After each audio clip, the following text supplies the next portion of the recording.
Well, howdy there, friendos. How are we doing today? I hope we're doing absolutely excellent, extraordinary, even.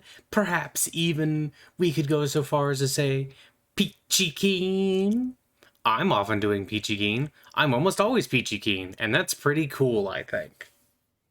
I think I'm pretty fluffy, and I think the fluffiness helps me be peachy keen. I think it's like a magic fluff. Basically, I walk in and I'm like made of marshmallow fluff, and I go, "Oh, hey, look at me!" And everybody goes, "Wow, you look delicious and cute." And I'm like, "I know, right?"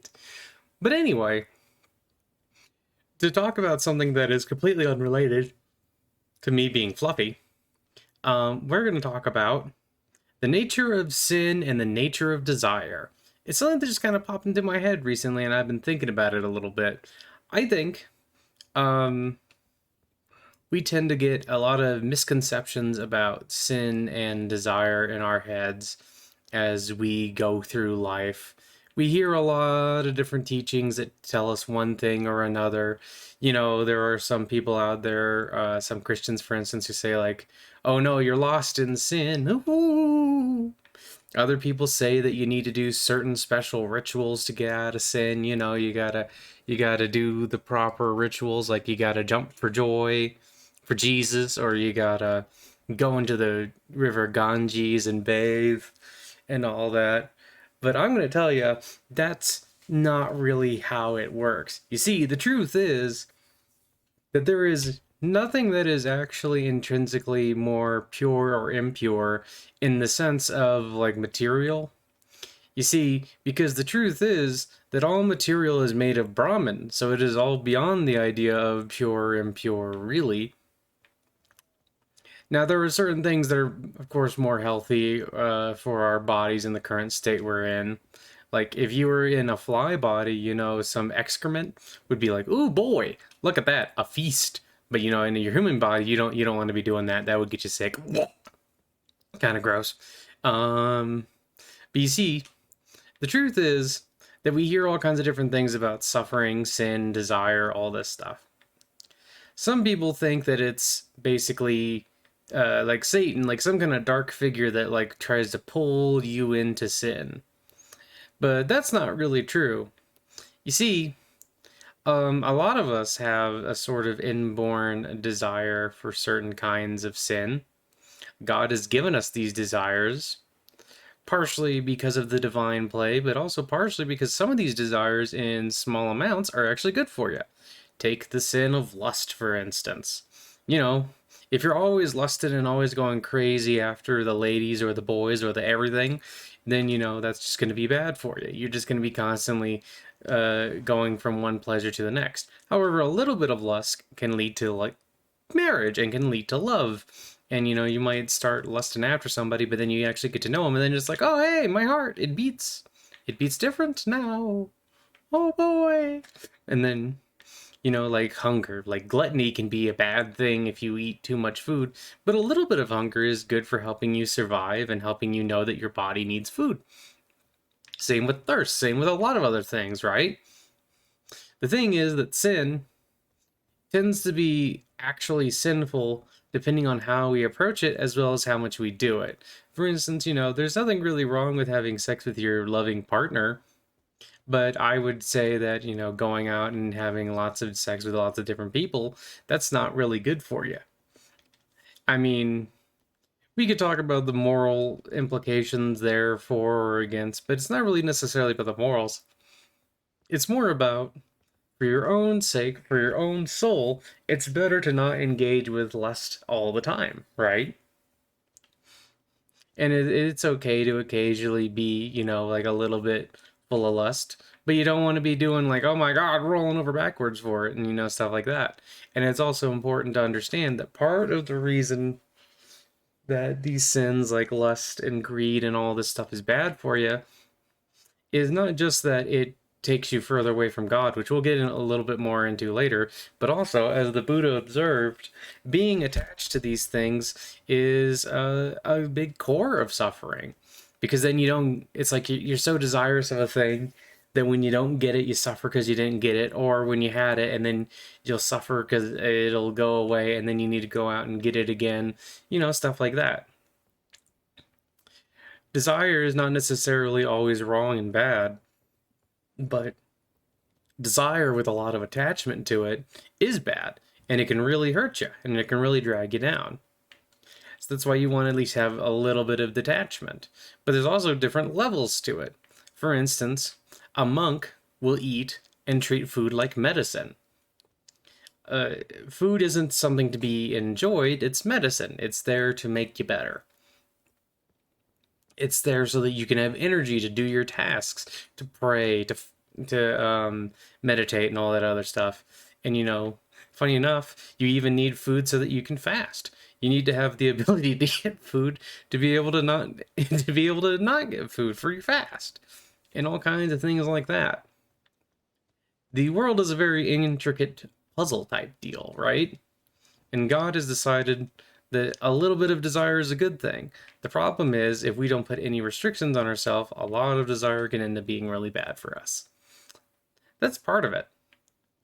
Another part of it is that because there's the intrinsic issue with suffering, where all of this stuff, going after all of these temporary things, is not inherently satisfactory. Humans' very nature is to be desirous and to covet, and nothing ever satisfies us for very long. Now, the trick here is to take your desires. Well, there's actually several different kind of tricks here. One trick is that you can try and become desireless. Some people go into Advaita Vedanta, or they go into Buddhism, or they go into like an ascetic monk-like life so that they can become less and less full of desire, so that they can kind of extinguish their desires over time and try to lessen their desires. That's certainly one way to do it, but it's, pretty difficult. It's pretty difficult to go from your average Joe doing like your average stuff, going out of your way, and fulfilling your every desire, to suddenly being like, no, I'm going to deliberately not feel certain desires because they're bad for you. That's part of the reason why it's so hard to kick addiction. You see, part of the key to all of this is that you need to have a higher goal. For instance, there's no reason to stop desiring if you don't get something out of stopping desiring. If it's just you want to stop your desiring just to stop your desiring, it's like, that's not going to be super effective. But if you want to stop your desiring because you're trying to get enlightenment, because you're trying to get closer to God or something like that, now, hey, that's a surefire way to actually give you something. You need a reason. For instance, if let's say you drink, if you're going to quit drinking, you need to have a competing interest that will stop you from simply embracing the drink and continuing to drink, right? You need to have something that makes it so it's worthwhile to quit drinking. Or you need to make it so that, like, put it in perspective. Maybe if you drink too much, you're going to lose a job opportunity, or you're going to lose your loved ones or something like that. Or you're also going to do harm to yourself. There's all kinds of things there. But you need a competing interest.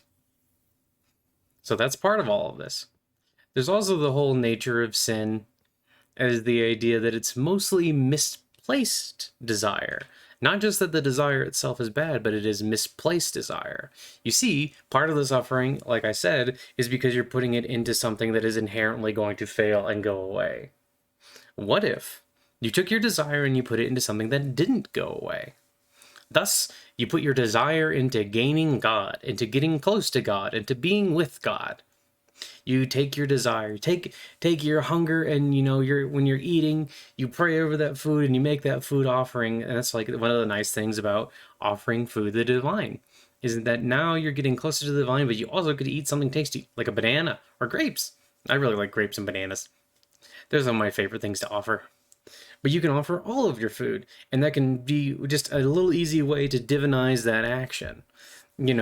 Let's say you have some lust in your heart, so you kind of go, well, instead of just lusting after a boy or a girl or whatever you're into, you turn that lust into something like God. You're like desiring God. You're admiring the beauty of God. Like maybe one of the images of God are just like, maybe you're excuse me. Good Lord. I'm not currently into you. I'm trying to describe sin. Sin can also sneak up on you, and like that guy has snuck up on me. But don't worry, sometimes they'll get stuck in a corner. This is my God Rock. But he's gonna try and go around my God Rock defenses. Actually, I wonder if he goes out far enough, is he just gonna... Yep, there we go. God Rock defenses, baby. Number one, God defense. Wait.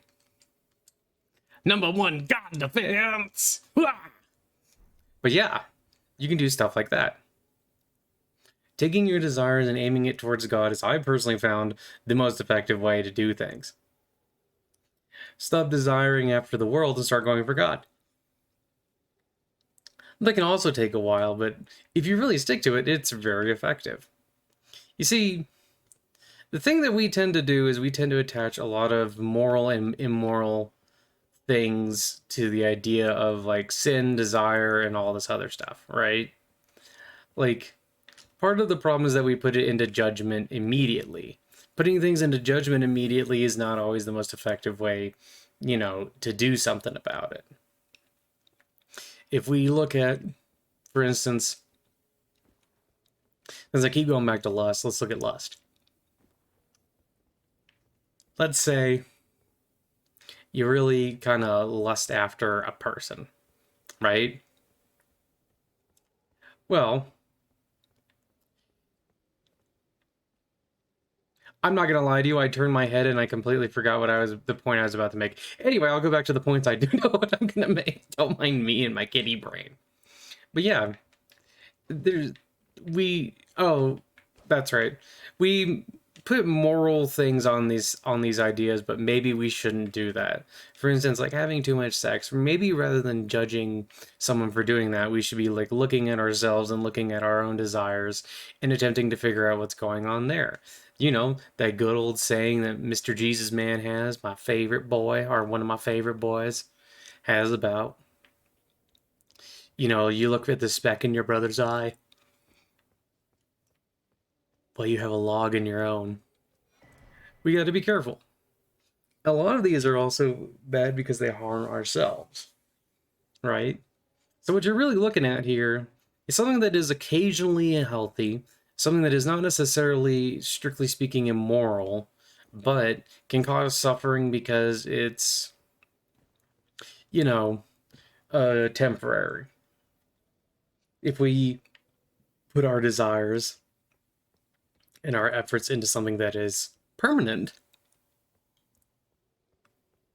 that's way better for us in general. That's what we should be going out for. That's what we should be trying to desire.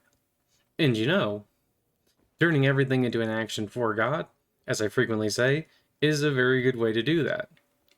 But now there's also the curious thing of, well, you would think if sin is like a natural part of life, what? Tell you what, how about you stay down there? I'll just stay up here. But if sin is a natural part of life, then one would think, on some level, God would be kind of okay with us sinning. Well, on a certain point, it kind of is. Because once again, a little lust, a little gluttony, and some of these things, they're not necessarily the worst thing in the world. We always take words like sin, or like in certain dharmic traditions, words like desire, and we put them in like such these like categories where they're like evil. But we should know that they're not always necessarily evil. In a lot of cases, it's just that what you're really trying to do, right, is tune, like imagine that you're a radar dish. You're trying to tune your radar dish to get closer to God, right? That would be the best way to do things, or at the very least to have a happy life. Okay, well, if you want a happy life, believe it or not, giving into your every desire does not actually make your life happier. It can to give you a certain amount of like brief satisfaction in the moment, but it doesn't give you long-term satisfaction. Sometimes what you really need, if you really want to feel better, is you need to have long-term goals and you need to have something you're working for. You see, a lot of people end up getting depressed because in our current society and our big old world, it's really easy to find instant gratification of all kinds of different things, right? You can go fulfill any sort of desire you want by going online. You can buy new things. You can spend all your time doing whatever. And the truth is that while that can be temporarily satisfying, we can see if we look at those instances that they're actually not A, very satisfying, and B, you keep needing more and more to get the same level of satisfaction.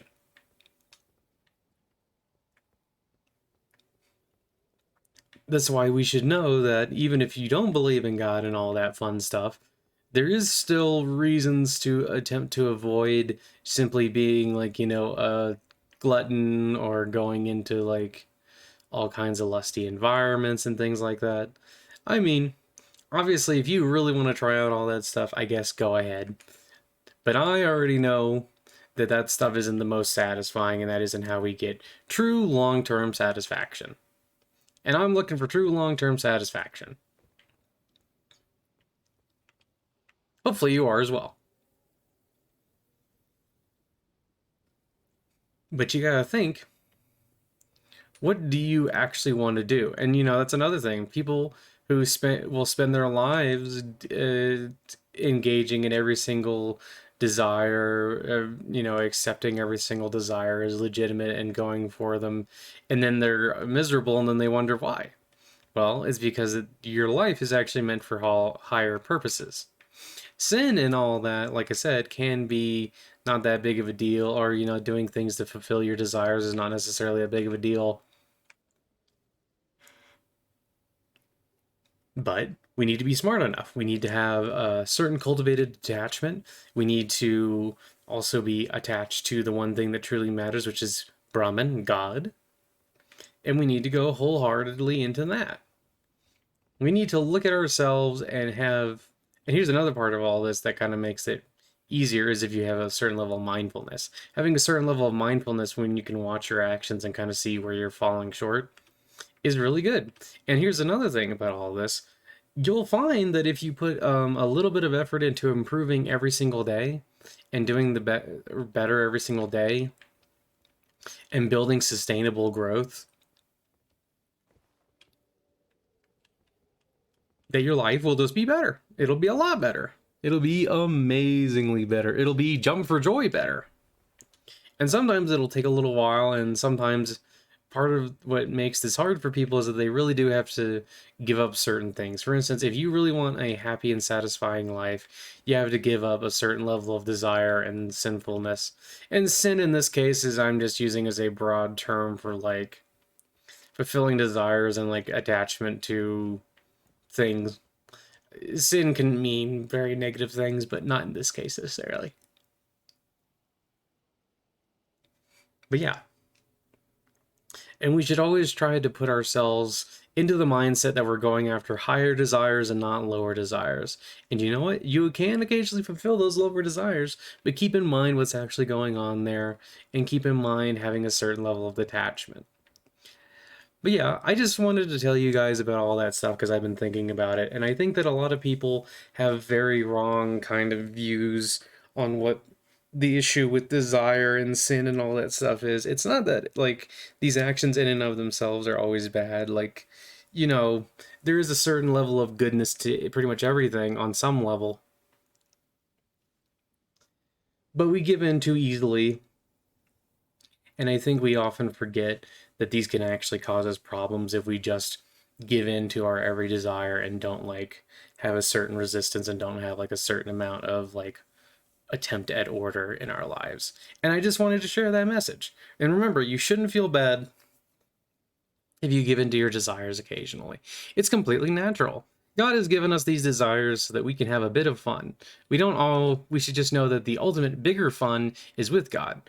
So just remember that there's nothing wrong with, for instance, wanting a family or wanting a partner or, sometimes getting a tasty, tasty sandwich or something silly like that.